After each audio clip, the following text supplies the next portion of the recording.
लगभग 40 महीने से लगातार रूस यूक्रेन जंग चल रही है, लेकिन अभी तक यूक्रेन को दुनिया के 50 देश मिलकर भी नहीं बचा पाए हैं।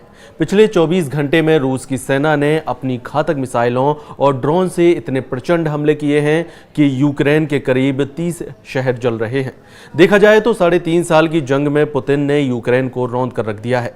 पिछले 24 घंटे में पुतिन के सख्त आदेश पर रूसी सेना ने 24 घंटे के अंदर यूक्रेन पर 780 से ज्यादा धमाके किए हैं।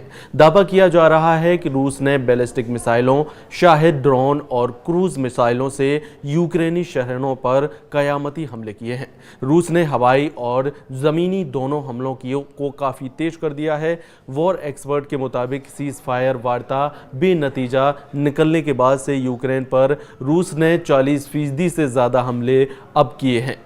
कुछ रिपोर्ट्स में दावा किया गया है कि अब पुतिन आधे यूक्रेन पर नहीं बल्कि पूरे यूक्रेन पर कब्जा करने की कोशिश करने लगे हैं।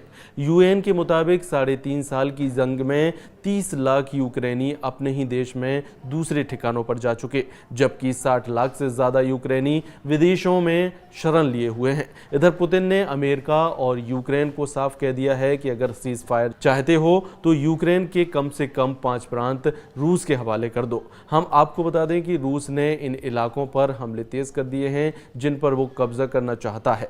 रूसी मिसाइलों के हमले, रूसी फाइटर जेट के हमले, रूसी ड्रोन के हमले, रूसी टैंक, तोप और रॉकेट से हमले यूक्रेनी सेना पर बेहद भारी पड़ रहे हैं।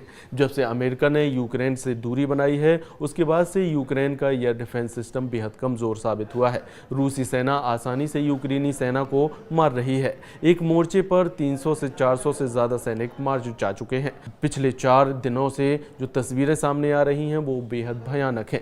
रूसी हमलों से यूक्रेन का खार्किव इलाका आग का गोला बन चुका है। अब आप ये जान लीजिए कि यूक्रेन के डोनेट्स्क में वो कौन से 7 इलाके हैं जहां यूक्रेनी सेना की बुरी तरह से हार हुई है। अब ऐसे हालात में रूस जिस तरह से यूक्रेन के 30 शहरों और गांवों पर 24 घंटे में खूनी हमले कर रहा है, वो साफ करता है कि रूस अब यूक्रेन से आर पार की जंग करने जा रहा है, जिसमें अब हो सकता है कि रूस पूरे यूक्रेन पर कब्जा करने की कोशिश करे।